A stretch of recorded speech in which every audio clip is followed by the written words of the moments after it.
I digress. So you guys, I wanted to go live and talk to you guys a little bit about self-sabotage in leadership, how to empower your people to stick it out and break through. And my screen is extremely fuzzy, so I am not sure what Facebook is doing to me right now. Can you guys see me okay? Give me a thumbs up if you can see me. I feel like I'm super pixelated, so not sure if Facebook is trying to censor me or what. Can you guys see this? Am I the only one that can see this? This is crazy. Hey guys, there's the comments. Hello everyone. Okay, I'm not alone. Great. Fantastic. Okay, well hopefully the pixelation clears up in the future here. If not, then hopefully you can just hear me, and I'll download this video after, put it on YouTube, and I'll put closed captioning for everybody. All right, so let's get into this topic about self-sabotage. Why is this such a big topic? It's a big topic because I feel like almost everybody deals with it in one way, shape, or form in their life at some point. We all kind of have to deal with this at some point. Unless we've just been super successful since day one and never had any issues. But for most of us, it's not that way, and we have to go through this experience of self-sabotage or self-worth issues in leadership before we can really break through and become the leader that we need to be. So when it all comes down to it, self-sabotage comes from self-worth issues, flat out. That's where it comes from. Deep down, it's a lack of belief that I deserve success. And it's usually subconscious. It's not like we go around and are, telling ourselves, I don't believe I'm going to succeed. We do actually try and tell ourselves we can succeed, and yes, I can do it. For the most part, we are telling ourselves these positive messages, right? So this is usually a subconscious thing. It's a subconscious part of our programming from earlier parts of our life, period, right? And it's a learned thing. Self-worth issues are learned, just as self-confidence is learned. Almost nobody grows up, I feel like, and is just like super confident, super can just annihilate everything. We all kind of have to overcome our own personal battles, it seems like, in order to become an adult, period. And even when you are an adult, then you go through your own other set of challenges in life as well. But deep down, self-sabotage is a lack of belief that we deserve success. So when belief is high, our production is high. And when our self-belief is low, our production is also low. Does that make a lot of sense to you guys? I had to deal with this a lot myself. I sabotaged myself early on so many times. Josh used to be like, you are being so negative. Because Josh is a freak of nature, right? He was an 18-year-old that joined network marketing, hit the top rank within a couple years, really. Made his first million by age 20 and was a super success first try. He's a freak of nature, okay? That never happens usually, right? Most of us have to struggle our way to the top, unfortunately. Most of us have to go through a lot of self-worth issues. I feel like we have to go through a lot of our own mental issues. We have to clear out all the cobwebs in our previous programming in order to break through, right? So for whatever reason, Josh joined network marketing. He's like, oh, I'm going to succeed. I'm going to do this. I'm going to just crush it. Maybe because his parents were married the whole time, like he grew up. I don't know. He grew up in a normal family. Maybe that's it. I don't know. But for whatever reason, he never had this, experience. He just had success right away. And because of that, his belief was so high. He believed that he could succeed again. So when he started MDC, there was no doubt in his mind that this was going to be a huge success. It wasn't like that for me, because the only thing that I had was failure under my belt. I had temporary success and then failure, temporary success and then failure. And it was very much a cyclical thing that I had to overcome eventually, right? I had to fail forward, literally. I made so many mistakes, and a lot of them were in my head. Literally, they were because I didn't feel worthy to succeed. So I had to go back to my childhood, right? I had to go back to the drawing board. Where did I learn these issues? We have to learn these issues ourselves if we want to become effective leaders, for not just our own people, but for ourselves. You have to lead yourself. I had to go back to, where did I learn these issues? And for me, my self-worth issues started happening a lot when I came out of touch with my dad. And because of that experience, I felt like, well, if my own parents can't love me, if my own parents can't call me on the phone or wish me happy birthday or remember anything about my life, like, this is how I felt. Like, if I don't have that in my life, that was my anchor, right? My whole identity was around that as a child. And then I grew up, became a young adult, didn't have that support anymore. Because of that experience, I taught myself that if I'm not worth it to them, why should I be worth it to me? That's what I learned. That's how I learned my self-sabotage. So then every time things started going right in my life, right? Things were just a little too good. I was a little too happy, things were working out just a little too easily. I self-sabotaged myself because it was uncomfortable, because happiness was uncomfortable and success was uncomfortable, because it was so foreign to me. It was not what I was used to.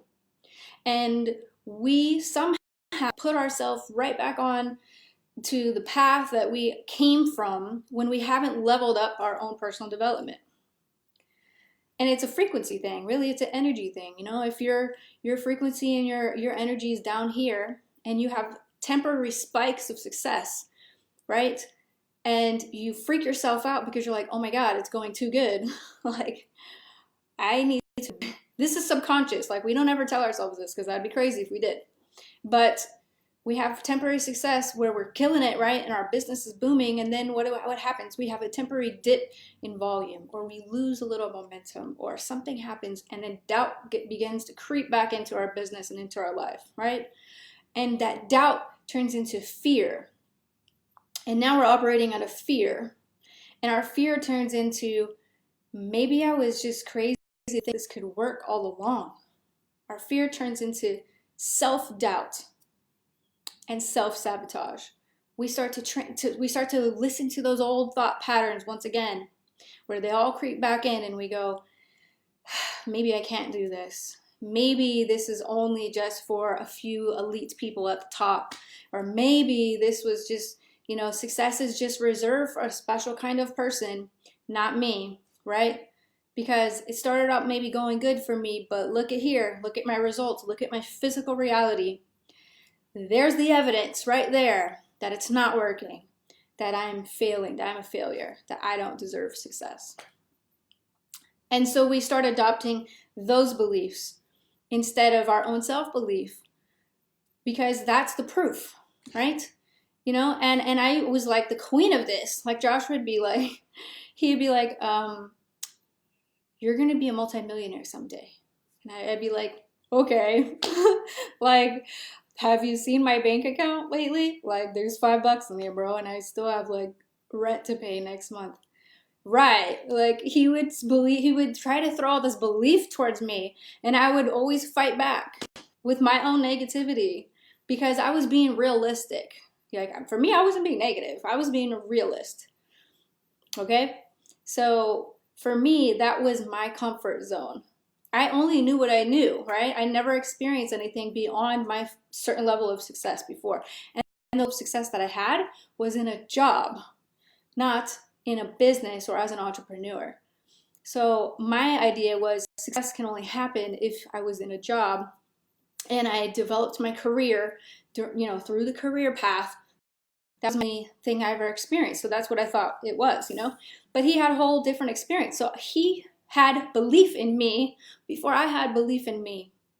And he would say things all the time like, well, the reason you have so many bills in the mail, Jen, is because you're expecting bills in the mail. And when I open my mailbox, I'm expecting checks.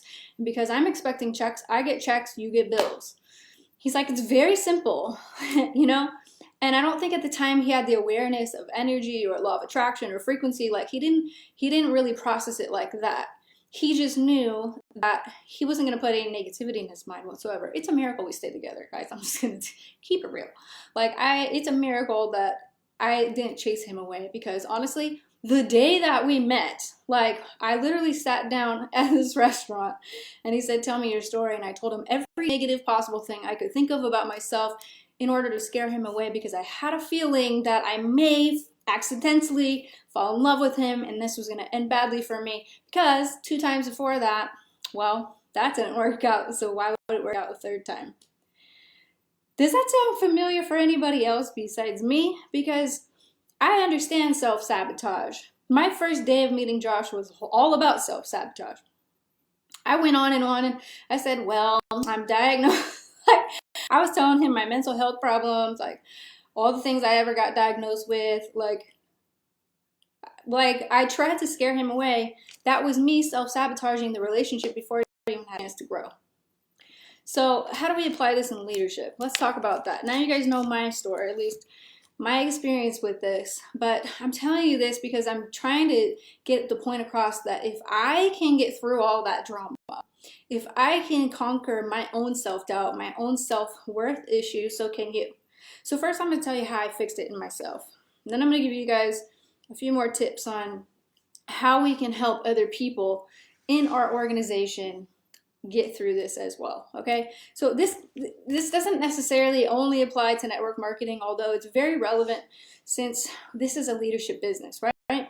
But if you are on my live and you're like, well, I just have a job, I'm not actually in MLM or whatever, this is fine. This will apply to you too, because maybe you're trying to go for that job promotion, but deep down inside, you know it's too big for you, or maybe you know that your resume ain't stacked the way it's supposed to be in order to get that position. Whatever the case may be, maybe your mindset is at 5K and you really, really want to be at 500K, but you don't know how to get out of your own way. So it's for those people. It's for us, right? It's for people like me. All right. So we talked about what is self-sabotage. It comes from self-worth issues that deep down that were reinforced since childhood, literally. Like, you know, when my kids tell me what they want to be when they grow up, I think to myself, I could respond the way my mom did, or I can respond the way I know I should. When they tell me they're going to be in the NBA, or they're going to tell me that they're going to be a magician, right? They pick the most random jobs, like hard to make it jobs. And, you know, as a mom, I've been indoctrinated by my parents to say, no, don't do that. Go to school, get your degree, do it the right way, stay on the course, finish your degree, and then get a regular job, and then eventually you're allowed to retire 50 years later, right? That's what we tell ourselves, and that's what we tell our children, right? So my children tell me they're going to be a magician. My response to them is, you're going to crush it. I hope you do. And you know what? If that's what you're passionate about and you love it, go for it. Go do that. But we learn these things early on because our parents talk us out of our dreams and our goals, right? Our teachers talk us out of our dreams and our goals, even though they say to set goals and to believe in ourselves. What they're really saying is only believe in yourself is if it's within the system that we've created for you, right? So then when we go out of that system and try to succeed, we don't have the association in our brain to be able to connect it. It's just that bridge has never been built. So we literally have to create it out of nothing. We have to build belief in ourselves out of nothing. But it's possible. So let's get into how we do that. But first I just want to say something, okay? Leaders cannot be effective without self-belief. Period. Leaders cannot be effective without their own self-belief. So if you do not have belief in yourself right now, you're probably also struggling as a leader. It is what it is. And the reason why, because if you don't believe in yourself, why is anybody else going to believe in you, right? It's going to be really hard. Like for me, I used to always doubt myself as a leader because I would get to one level and then I would be like, crap, now what do I do? Like, this is a new level. I've never been here before. Comfort zone, freaking out, right? And I had to continually learn. I had to continually level up. I had to read more. I had to do more. I had to ask for help that was bigger than myself to try to get answers so that I could lead effectively. There are many times where we don't believe in ourselves as leaders, and we have to make the choice, the conscious choice. We have to make it the unconscious conscious that we are going to choose to believe that we can do this, that we can execute. Now, let me also say that leaders are not made during times when the water is calm. That's not what makes a leader, okay? Just because you've only had the opportunity to lead during times of smooth sailing waters and seas, that's not the opportunity of when you are made into a leader. Okay, that's not it. The easy times are not what makes leaders leaders. It's the rough times. It's when the storm comes. It's when the lightning hits. It's when the thunder rolls. It's when your boat gets tipped over. It's when you got a hole in the bottom of it and you're sinking. Those are the times that make you a leader. People ask, why do CEOs get paid so much? Why do they get paid so much, right? What do they actually do on a day-to-day basis that's so amazing, and why do we need this person in our organization? And I was reading this today. The fact of the matter is 95% of what a CEO does, a college or a high school graduate could do. But it's that 5% that can't be trained. It's the 5% of the decisions that they make, the tough calls that they have to make, when everything's falling apart. It's the mission critical things that are happening in an organization when there's no textbook to reference. That's why CEOs get paid what they get paid, right? And that's why that having the right leadership is important when you're choosing an organization to follow. So how do we relate this to ourselves as we are the own CEOs of our own business, right? Leaders have to make the right decisions to further their organization and not abandon the ship just because of a little lightning or because of a leak in the boat. They have to make the right decisions, not based on their own self-preservation, but because they've got to make the right decisions because they've got a group of people that they're following. They got to do what's best for the organization, even if it's a tough call. Sometimes that tough call is rebranding, reorganizing, switching things up, changing things up, right? Sometimes that tough decision is pruning out the people that are negative in your business, that maybe, I don't know, produce a lot for you. Maybe they do give you a lot of volume in your business, but if they're negative and they're cancerous and they're causing self-doubt amongst your other people in your business, you have to prune out that negativity, right? It's not easy to be a leader. That's why most people don't want to do it. If it were, everybody would be one. Quitting. Let's talk about quitting for a second.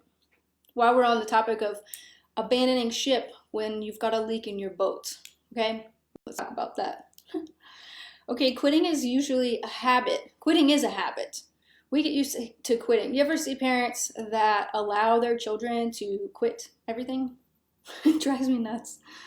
Like, oh, he went to soccer practice once, so he didn't like it, so we quit the team. I'm not that kind of parent. I'm like, now you're going back on Wednesday, and you're going back on Saturday, and you're going to the games on Sunday, and you're going to learn to get along with your team because it's essential for you to learn these skills, right? Or in my family, this is quitting, right? If I wanted to quit a meal, like I don't want to eat my food, we had what we called skip-its. Like, okay, you don't want to eat your dinner? Great. You can skip it today and you're going to have it for breakfast. You don't want it for breakfast, you're having it for lunch. You don't want it for lunch, you're having it for dinner, right? Quitting is a habit. And if you were raised in such a way that it became comfortable to quit once you didn't like it because you put in a little bit and then it got hard, so you stopped. If you got comfortable quitting, then it's a habit that you learned, that you have to unlearn, right? You have to, see, willpower is a muscle that has to be exercised. It's not something that just is gifted to certain people and not gifted to other people. You know, people that go to the gym every day, Aaron, Parker, Kathy, where are you guys at? My gym friends that I watch on Facebook. Okay, ask them, why do they stick to their goals every single day? Ask them, why do they show up every single morning and they go to the gym? Why do they do that? Is it because it's naturally easy for them? I'm sure at some point in their life, they weren't always that way. They had to make a conscious choice to become that. You have to become the person that you want to be by just becoming the person you want to be. There's no other way around it. You can't just pick and choose the attributes that you want. You can't just pick and choose the times you want to be a leader and the times you don't. It doesn't work like that. Willpower is a muscle. You have to utilize it to be effective. It takes practice at making good decisions when it counts. Decision making is something we have to practice, right? And the decisions that we make for our team are crucial to not only your own success, but their success as well. So again, let me just reiterate one more time before I get into the next part here. At the heart of self-sabotage is self-belief. We subconsciously ruin our opportunities to lead because there's a deep-seated belief that we are not able to. And here's a hint, okay? The tough times, that's your opportunity to stand firm, to stand your ground, to rise up, to become the leader that you know you can be. And maybe you're like scared that you maybe you can't be the leader. But if you stand firm in the tough decisions, in the tough times in your organization, that's going to build your reputation as a leader. Those decisions are the ones that count. Those are actually the opportunity that's been given to you to become a leader. The easy times aren't what counts. Anybody can succeed during the easy times, right? It's during the tough times that count the most. Right. So this is when leaders quit, is when it gets hard, right? This is when it gets tough. They either quit completely, just on themselves, on their team or whatever. They go to another company, they disappear altogether, or they cry on Facebook Live in sympathy for themselves. These are things that I've witnessed in my time in network marketing. So how do we help our team believe in themselves? How do we give them the ability to conquer their own self-sabotage? How do we do that? I'm going to give you 7 things. So if you want to write notes down, this is the time to write notes, okay? Grab your pen, grab your paper. How do we help your team believe? Number 1, affirmations. Not just yourself, right? Your self-affirmations. If you're not, you should be. Because if you are not filling your mind with positivity and things that you want to create consciously in your life, will lead to things. So it leads to no changes, no impact, nothing exciting happening, negativity. When you're not revving your car up the hill, you're sliding backwards, right? So you have to consciously be creating in your own mind. So affirmations, but not just for yourself, but for them. You've got to breathe life into them. You've got to tell them that they can do it. Josh had to tell me so many times, like, you can do this. Like, if I can do it, you can do it. He'd be like, you're better looking than me, so you can for sure do it, then I can do it. You know? And it took me a while. I had to hear that more than once, you know? I had to hear that more than once. I needed other people to believe in me when I didn't believe in myself. My other mentor, who's coming back to MDC. He joined in 2014. We parted ways for a little while. He's coming back to MDC. He used to aggravate me like nobody's business because I would try to sell him on my reality and he would sell me on the fact that I'm creating it. He would give me affirmations as well and say, yes, you can do this. You're not even aware of your own potential yet. He saw me succeeding before I did. Josh too. So we need to have affirmations with our team. This is very important because they may be coming from a place in their life where nobody's ever believed in them before. And you're literally the only source of that glimpse of hope. You're just a little light in their life right now. So we've got to give them affirmations. We've got to breathe life into our team. We know what normally happens instead is our team comes back to us with negativity. Like, oh, I don't know if I can do this. Blah, this sounds really hard. Everybody's quitting. My volume's down. Blah, blah, blah, blah. But your team comes to you with all their excuses, right? And a strong leader will come back and say, so what?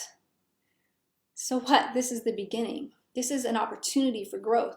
This means it's time to grow to a new level. A strong leader will say that to their team. A weak leader will agree with them and adopt the same mindset. That's the difference between a strong leader and a weak leader, right? Okay, so that's number one. Number two, communicate. Communications. The number one reason why people quit is lack of communication. Why do people leave organizations?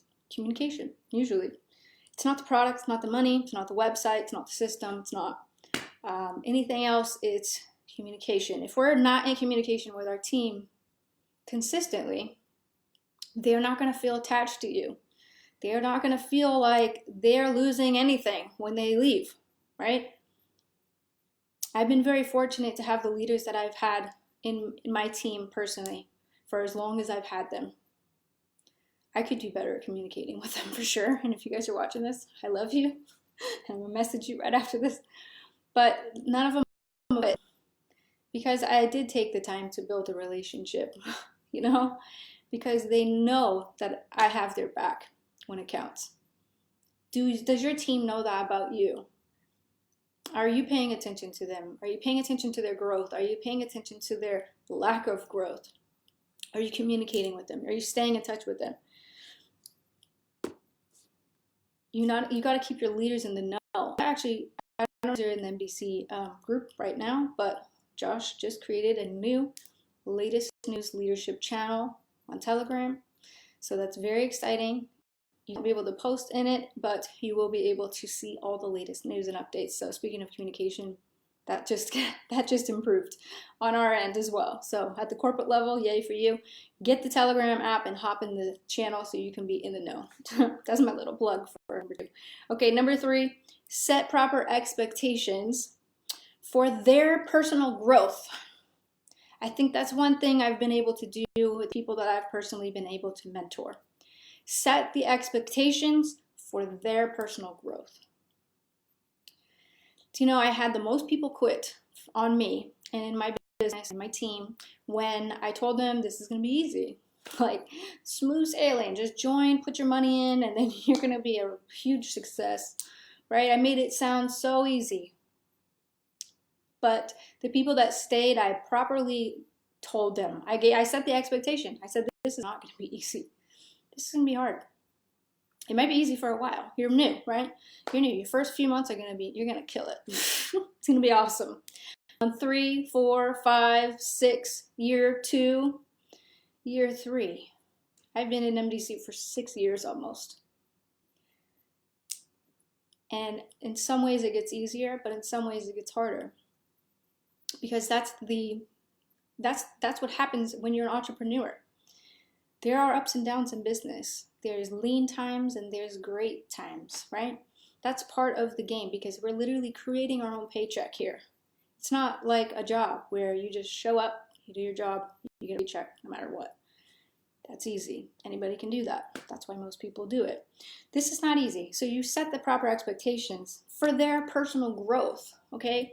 If you're not telling them that they have to grow as a person in order to succeed in this industry, then you're doing them a disservice. There's absolutely no way to succeed in this industry without personal growth. You've got to train your mind to succeed before you can see the results in your physical reality. There's no way around it. In life or in business, right? It won't always be easy. There's going to be tough times, and that's completely normal. No great leader ever succeeded by leaving the moment it got hard, right? None. Could you imagine if you were on a battlefield in the middle of war and your leader has been with you while there's no incline on the hill whatsoever? There's no mines in the battlefield. There's nobody shooting at them. It's during peacetime. You have a leader during peacetime. And then what happens when war breaks out and they're getting shot at and their legs are being blown off and now they've got to march uphill with all their equipment 20-something miles. And your leader's like, oh my God, this is hard, I'm out. What happens to the team? Set the expectations. Like, it's easy right now, right? But there's going to be mines. There's going to be bombs. There's going to be all kinds of stuff is going to be thrown at you. You're going to be tested. You're going to be, everything you can imagine is going to be thrown at you. You're going to be tried so many times in this industry that you're going to want to quit. You will get to a point where you want to quit. Everybody gets to that point at some point. If you knew how many times I wanted to quit, a million times I wanted to quit. And the reason I succeeded is because I didn't. Because I stayed during the tough times. I stayed during the hard times. And I took my team with me, even though it was hard, even though we experienced some loss, right? The whole platoon doesn't arrive, unfortunately. It would be great if it did, but a true knows that that's part of it, and to keep leading anyway. So that's number 3. Number 4, for all of my military people out there, I hope you guys totally relate to that. I do. And, you know, there were times when I was marching, you know, I had 50 pounds on my back, and I just was like, there's no way I can keep going. And my battle buddy behind me lifted my backpack up for a mile or 2 until I could catch my breath. That's what a leader does. A leader helps lighten the load for the people that they're leading, right? The leader's not the person that's in the front cheering and just giving lip service. It's sometimes you have to go behind your team so that you can push them to the promised land, right? That's leadership. Okay, number 4. I've said this on other calls before, but if you haven't written it down yet, write it down now. Know their why. Okay, it's important to know your why, of course, but do you know their why? Why are they doing this business to begin with? Is it just because they like the product? Or is it because they want to really change their life? What is their why? Why are they doing this? Is it because they want to put their kids in a better school? Is it because they want to have retirement income? Is it because they want to buy a new car? What is their fire? Where's their passion? Why are they going to do this? You have to know their why, because to the point where they want to quit, you're going to redirect them to their why again. Right? Why are we building this business? This is what anchors them to their goals. This is especially important when you have people on your team that are comfortable quitters. Right? Like, no, you said you wanted to do this because of X, Y, Z, so we're going to do this. Because if you go to another deal, if you quit on yourself, you're never going to get there. There's no way. You know, starting all the way over, maybe, but now you're hitting reset. Who wants to hit the reset button? That sucks. All right, number 5. Celebrate their wins. Celebrate their wins. Give them recognition when it's due. When they do something right, shout it out from the rooftops. Let everybody else know that they did something right, that they succeeded. Recognition is very important in this industry. Okay? It just is. It's just the way it is. A lot of times, the people in their regular lives, they never get recognized for anything. So when they start succeeding in their business, shout it out. Give them the confidence. It builds the confidence within them, and it gives them the ability to see further down their road. It gives them a bigger vision. Okay, I hit 5K, so maybe I can actually hit 10K. Like, now everybody sees I hit 5K, and everybody's excited. It just fuels the fire in your team. It builds momentum. So celebrate their wins. I'm not saying you got to send them, you know, a personal card every time. I mean, that's nice and really great if you do that, but at least do a small post or something to just let them know that you're watching, you're paying attention, and you're rooting for them to get to the next level. All right, so that's number 5. Number 6, put them in situations where they have to grow. Oh boy. Here's one that some people don't like. You got to challenge their comfort zone. Put them in situations where they have to grow. If you know your leader is weak on Facebook Live, guess what you're going to tell them to do? Get on Facebook Live. If your leader is afraid to make calls on the phone and call leads, guess what you're going to do with them? You're going to call leads on them. Wherever their fear is what's holding them back. So you have to challenge them to get outside of their fear and out of their own way. Celebrate their wins is number 5, right? Number 6, but put them in situations where they have to grow. Because if you don't put them in situations where they have to grow, they're not going to grow. They're not going to ever level up. They're just going to stay comfortable in their little circle of comfort, right? That's important. I would always do this with my team as well. Like, you don't want to do this, you're anxious about this, that's what we're doing, that's what we're working on. Now, there's something to be said about, trying to, capitalize on somebody's strengths, right? You want to build up their strengths. Absolutely, I agree. But in this industry, to be a well-rounded leader, you've got to have a few key things right. You need to be able to present. You need to be able to do some public speaking, whether that's on Facebook Live or in front of a whole audience. It's something that you have to work on and practice. I was looking at my old videos. I'm not even going to tell you guys where they're at, but they're out there still. I was watching my old videos from 2015. Oh, Lord. They're embarrassing. I was like, why? I didn't post it. Like, somebody else posted of me. And I was such a bad speaker back then. And you know what? My level of skill was my exact level of success. So as my skills grew, my success grew also. So we have to put our leaders in situations where they have to grow and become better. And don't be afraid to be honest with them. Like, it's okay to tell them where they need to work on. If you don't do that, you're not mentoring them. You're just making them feel great about themselves, which, is good. But to help them grow, you gotta put them in these situations. Number 7, last but not least, and then I'm just gonna say a few more things and we're gonna wrap this up. People quit people, not companies. So the goal is to be a leader that others would never want to leave. And I'm bringing this one up next because when it comes to self-sabotage, it usually leads to people quitting, right? So we're going to talk about that for a second. Number 7 is kind of a good one. It's a good one, and it's full of information here. But people quit people. They don't quit companies, usually, unless the company does something, drastically wrong, doesn't pay, or something serious happens at the corporate level. Typically, people quit people. So let's talk about that. Sometimes some cause happiness wherever they go, right? People like that. Everywhere they go, they cause happiness, right? Well, some cause happiness whenever they go. That was a quote from Oscar Wilde. All right, but who do people quit? People quit people who devalue them. Now, part of being a leader, in fact, a big part of being a leader, is value to people's lives.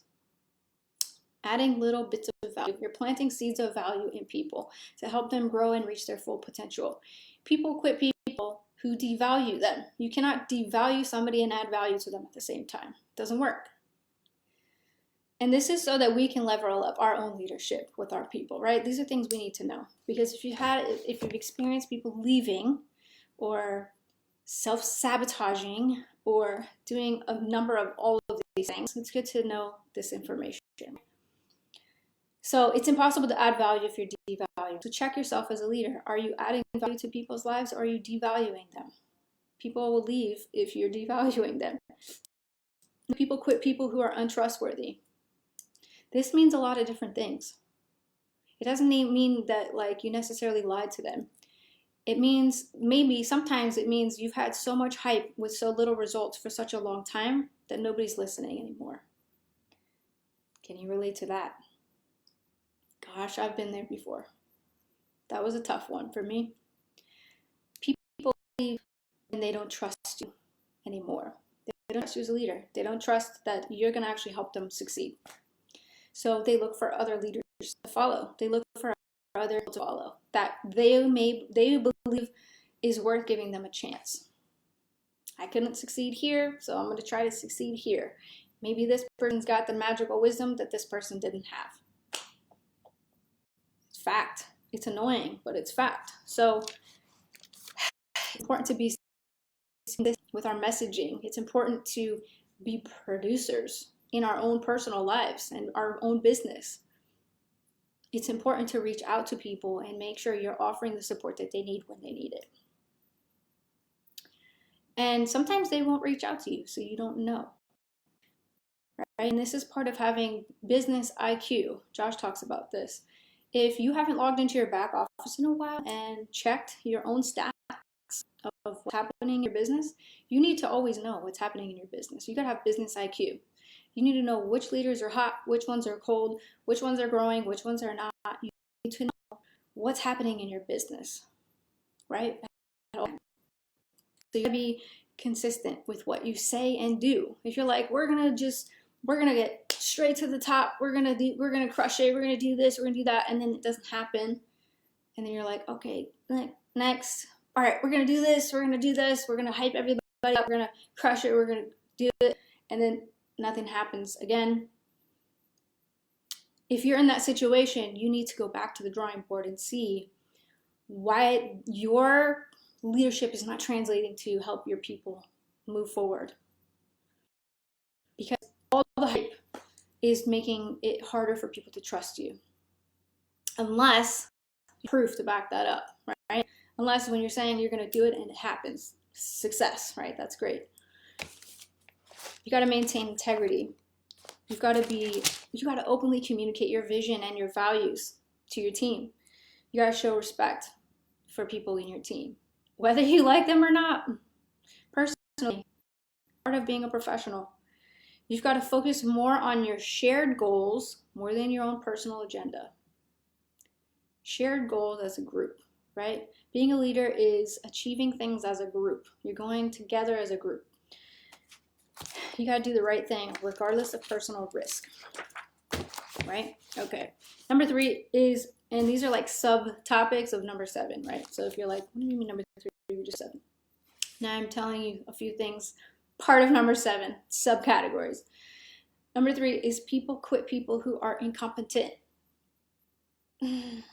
Ouch, that one hurt a little. People quit people who are incompetent.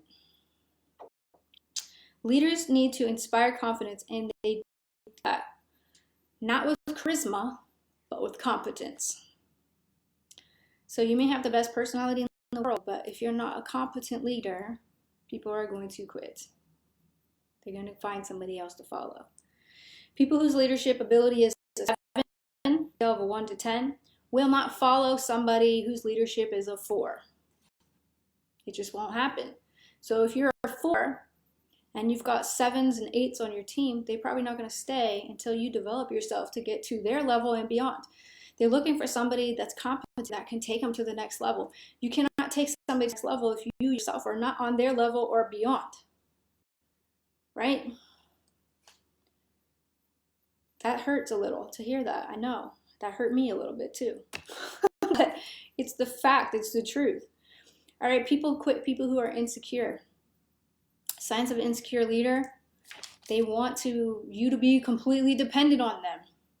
See, the signs of a good leader is that your people become independent of you and you work yourself straight out of a job, right? As a leader.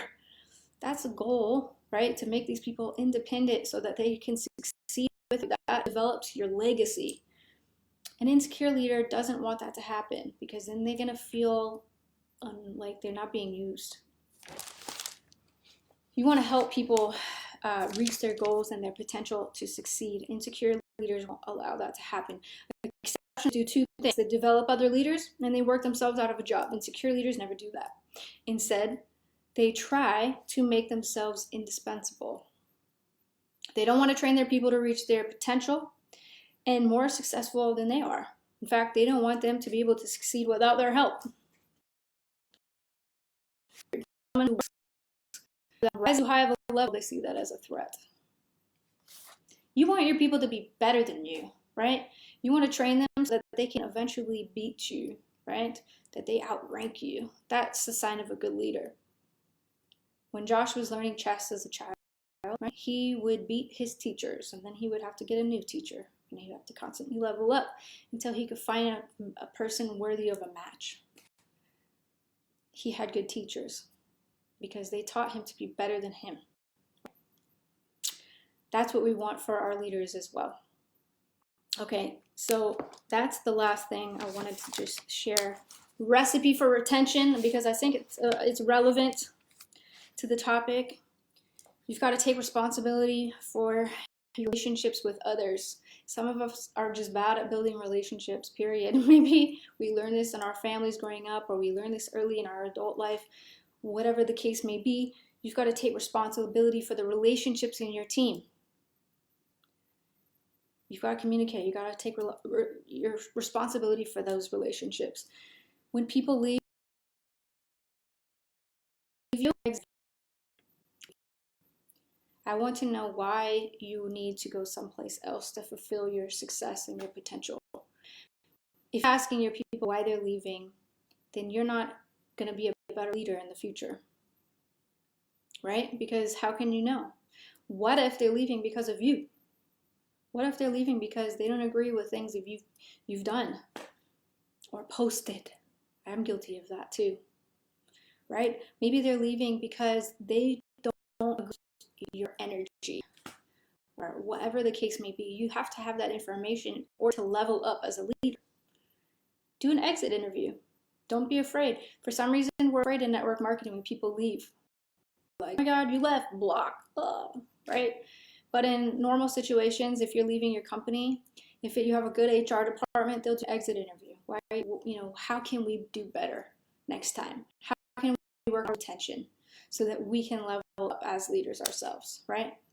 As a company or as the leader of our teams. Don't be afraid to ask. You want to discover how to become better. Put a high value on people that work with you. Put a high value on people that work with you. Not everybody's going to work with you. You're going to have people on your team that don't log in for 3 months, right? I'm not talking about those people. I'm talking about the people that are showing up, hustling, showing up every single day, motivated, cool. Plan those relationships and show up to them. Put credibility at the top of your leadership. Credibility. That goes for your own personal production. That's the hardest part, I think. I mean, that's one of the hardest things of being a leader consistently, is being able to consistently produce. You want to know if why your team's not growing? Are you growing? When's the last time you were on the leaderboard? When's the last time you lit a fire under them because of the path you're leading for them? You've got to put credibility at the top of your leadership list. You've got to recognize that your positive emotional health will create a secure environment for other people. That's a huge one. You've got to have positive emotional health in order to be a good leader. If you're emotionally unstable, and we can see that on Facebook, then you're gonna have a hard time leading anybody. Because they're not looking at you like they can take you seriously, right? You've got to think positive. You've got to practice the right behavior towards others, and you got to follow the golden rule, which is do unto others as you would have to do to you. Okay, so I'm going to wrap that up with that, and hopefully you guys got some value out of this today. I do appreciate you guys taking the time to watch this, and I will see you on my next video. Bye, guys.